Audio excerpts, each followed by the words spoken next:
Salut à tous et bienvenue dans Bulle d'Art, l'émission qui vous parle d'art contemporain dans le creux de l'oreille et avec 8 ans de retard. Voilà, d'abord le village où il est né. C'est un peu le berceau, sa mère. Intéressant. Bon, et puis après il a fait une série beaucoup plus... Son premier amour. Et évidemment son autoportrait. Triche pas, quoi. 8 ans de retard puisque j'ai décidé de vous parler aujourd'hui d'une exposition que j'ai vue non pas il y a quelques jours, non pas il y a quelques semaines, mais il y a 8 ans dans un musée à Bordeaux. Pourquoi je décide de vous parler de cette exposition aujourd'hui ? Eh bien il y a deux raisons à ça. La première des deux raisons, c'est que après l'overdose d'expos et de salons pendant la semaine de la FIAC, je n'ai rien vu de nouveau cette semaine, donc je n'ai rien de nouveau à vous proposer, à vous mettre sous la dent. Et l'autre raison, qui est peut-être un peu plus importante, c'est que c'est une exposition qui m'a profondément marqué. J'ai aujourd'hui encore, 8 ans après, concrètement les images de cette expo, les artistes que je suis encore pour certains. Et voilà, c'est une exposition, une scénographie qui m'avait laissé un souvenir absolument mémorable et dont j'ai décidé de vous parler aujourd'hui. Ça se passait au CAPC, le musée d'art contemporain de Bordeaux. L'exposition était signée Boy Self et elle s'appelait Retour vers le futur.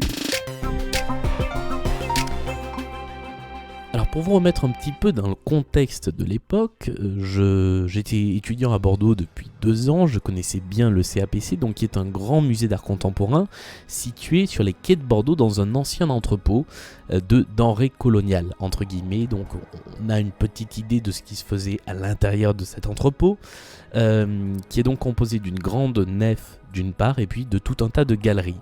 L'exposition Retour vers le futur était installée dans une de ces grandes galeries et elle avait la particularité d'être extrêmement scénographiée comme beaucoup d'expositions du CAPC. C'est toujours à double tranchant, en tout cas dans les années où j'y étais. Les expositions du CAPC étaient très scénographiées, très scénarisées, de sorte que soit on accrochait complètement avec le propos de l'expo et avec la façon dont c'était fait, soit on n'accrochait pas du tout. Il y a des expositions auxquelles j'ai pas du tout accroché, notamment une exposition très maçonnique sur les sociétés secrètes qui était vraiment très bizarre. Là, il se trouve que Retour vers le futur m'a laissé complètement sans voix dès ma première visite et j'ai dû y retourner 2-3 fois pour en profiter complètement. C'était une petite expo. Le collectif Boy Self, en fait, qui organisait cette expo, qui avait été invité pour l'exposition, a la particularité d'être un collectif qui a plein de formes différentes. Donc il est rattaché à une association qui s'appelle Zebra 3, qui est une association de production artistique. Et donc c'est un collectif qui accompagne des artistes dans la stratégie de création, dans la production de leurs œuvres, dans la promotion de leurs œuvres. Et donc ils ont tout un tas d'artistes, une sorte de petite pépinière d'artistes qui, comme ça, un petit peu émergé grâce à ce collectif.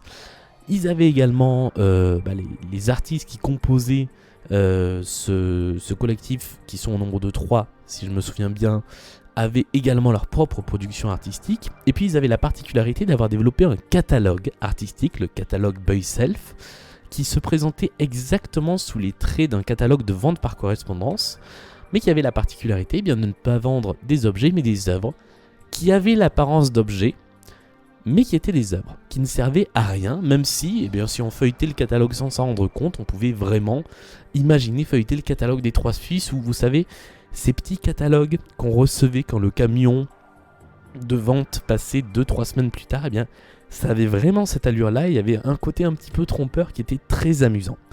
L'exposition en elle-même, j'y arrive enfin, Retour vers le futur, c'était une exposition très cinématographique. On entrait dans un décor un petit peu noir, un petit peu sombre, avec sur le côté une grande structure trouée, un petit peu cramée, un petit peu bizarre, dont j'appris plus tard qu'il s'agissait d'une structure de l'artiste Anita Molinero, que vous avez peut-être vu très récemment au Palais de Tokyo, avec une grande sculpture perchée au-dessus des escaliers. Il y avait cette structure qui accompagnait l'ensemble de l'exposition, et tout le long de ce travelling, c'était présenté comme un travelling, il y avait des œuvres qui jouaient sur le côté décor, sur le côté effets spéciaux, sur le montage. Tout ça était en fait fait comme un film. hollywoodien, avec les trucages qui vont avec les petites astuces, et c'était absolument prenant parce qu'on se retrouvait dans cet univers d'œuvres dont on se doutait que chacune avait un truc un peu trompeur, et tout le jeu était d'aller vérifier, d'aller ausculter ce qui n'allait pas, ce qui n'était pas normal dans cette œuvre, ce qui changeait un peu de la normalité.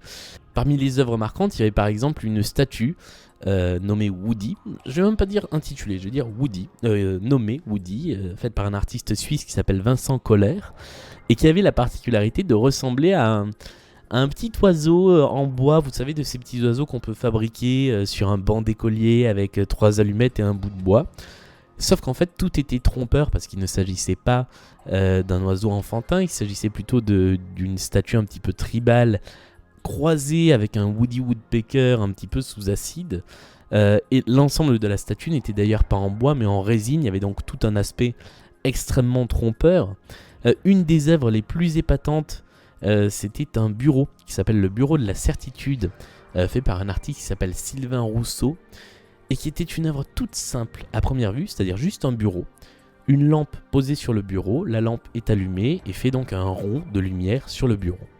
Ça, c'est ce qu'on voit à première vue. Si on s'approche et qu'on passe la main entre la lampe et le bureau, eh bien on ne fait pas d'ombre. Et la raison à cela, c'est qu'il y a évidemment un trucage et que le rond de lumière n'est pas du tout produit par la lampe, mais il est dans le bureau. Et donc on a un effet spécial qui fait qu'on ne produit pas d'ombre avec une lumière.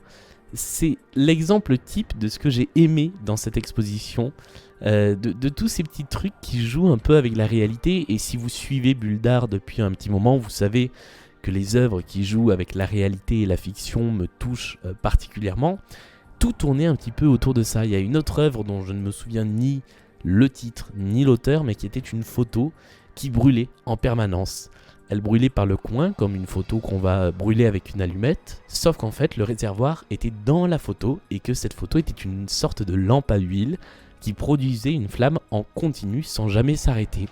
Il y avait 2 espèces de peluches posées au sol dans un décor un petit peu bizarre et qui étaient en fait de costumes. Donc une œuvre activable d'un duo d'artistes qui s'appelle Cléda et Petit Pierre, qui a tendance à jouer beaucoup avec des costumes et dont je vous reparlerai très certainement dans une prochaine Bulle d'Art. Ces costumes avaient un côté un petit peu Chewbacca, et si on avait l'impression que c'était deux amas de peluches, on va dire, mis au sol, en fait c'était vraiment des créatures vivantes ou en attente d'être qu'on leur donne la vie. Il y avait également parmi ces œuvres, je les passe un petit peu en revue rapidement, une œuvre d'un artiste bordelais qui s'appelle Nicolas Millet et qui s'appelait Sylvie, du nom qu'on entendait en permanence, en boucle dans la vidéo, et c'était un montage du Maillon Faible de Laurence Boccolini. Et Nicolas Millet était allé chercher dans toutes les émissions du Maillon Faible, toutes les fois où une candidate nommée Sylvie avait été nommée par les autres joueurs. Et donc on avait un montage en boucle de plusieurs minutes dans lequel tout le monde nommait Sylvie. Et ça ne s'arrêtait jamais. J'aurais détesté m'appeler Sylvie et être dans cette exposition parce que c'était entêtant. C'était dans toute l'exposition, on entendait en permanence Sylvie, Sylvie, Sylvie. Et quand on approchait, c'était très drôle parce que c'était vraiment des vraies images du Maillon Faible. Dans les œuvres comme ça qui jouent sur les effets spéciaux et les montages, il y avait également une autre œuvre vidéo d'un artiste qui s'appelle Vincent Laval. L'œuvre s'appelle Punaise. Et c'était juste une petite punaise, l'insecte, filmé sur une table, auquel l'artiste avait mis une petite capsule de bouteille dessus. Et en fait, au montage, il avait rajouté un bruitage qui faisait penser que cette petite punaise, avec cette petite carapace en capsule, était un monstre absolument terrifiant qui faisait des borborigmes très bizarres. Et ça aussi, c'est une œuvre qui m'a capté l'attention et qui m'a tenu un petit moment à la regarder. Donc voilà, dans cette exposition, il y avait beaucoup d'œuvres qui m'ont marqué. C'est aussi la preuve que l'art contemporain, c'est pas fait que pour des choses sérieuses et qu'on peut s'amuser avec. Et tout dans cette exposition, ou presque, portait à sourire, à s'amuser, à rigoler, à prendre les choses légèrement, parce que finalement, l'art contemporain, moi je dis souvent, c'est comme le cinéma, c'est-à-dire que c'est aussi varié que le cinéma, et c'est aussi ça, c'est aussi un monde d'images, de petits trucs, de petites astuces, et Je trouve que ça fait du bien en fait de voir une exposition comme ça où on n'a pas besoin d'aller chercher une signification très loin. Il y a évidemment un sens qu'on peut chercher, une cohérence qu'on peut chercher dans toute cette exposition, et si on lisait les cartels précisément, ça allait beaucoup plus loin.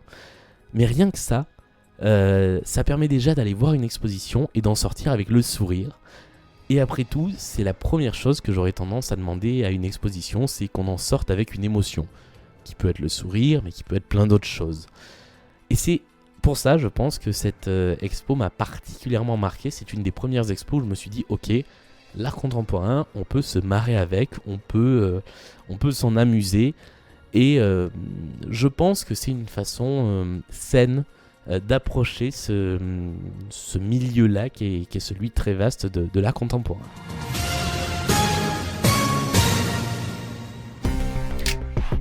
C'est la fin de cette 26e bulle d'art, donc vous aurez compris qu'on a un petit peu changé le fonctionnement de bulle d'art.